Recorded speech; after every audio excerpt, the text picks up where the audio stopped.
পদ্মশ্ৰী বঁটা প্ৰাপক গুৰু দ্ৰোণ ভূঞালৈ শিপাৰত্ন বঁটা 2024 প্ৰদান। শিপাঝাৰ আঞ্চলিক ছাত্ৰ সন্থাই প্ৰদান কৰে এই শিপাৰত্ন বঁটা। বুধবাৰে শিপাঝাৰ আঞ্চলিক ছাত্ৰ সন্থাই পকাদলিত আয়োজন কৰা মুকলি বিহু, দৰঙী লোককৃষ্টি আৰু জনগোষ্ঠীয় সমাৰোহৰ বিহু বাকৰিত এই বঁটা প্ৰদান কৰে। দ্ৰোণ ভূঞাক 2009 চনত ভাৰত চৰকাৰে গুৰু উপাধি প্ৰদান কৰিছিল। 2021 চনত লাভ কৰিছিল বিষ্ণুপ্ৰসাদ ৰাভা বঁটা।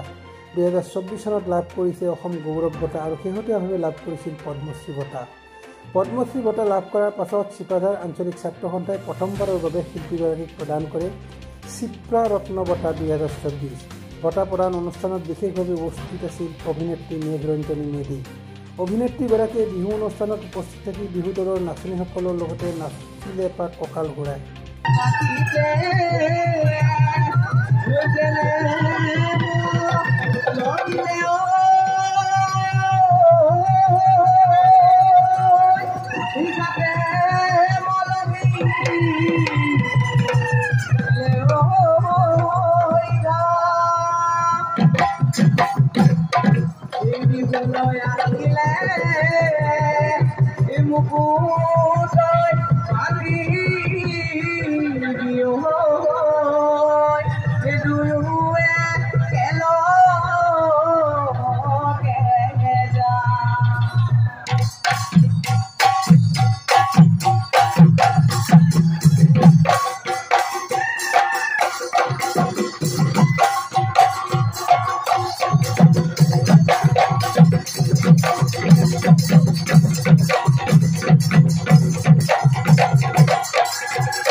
মলদৈৰ পৰা জয়দেৱ ডেকা ৰিপোৰ্ট, অমৃত নিউজ।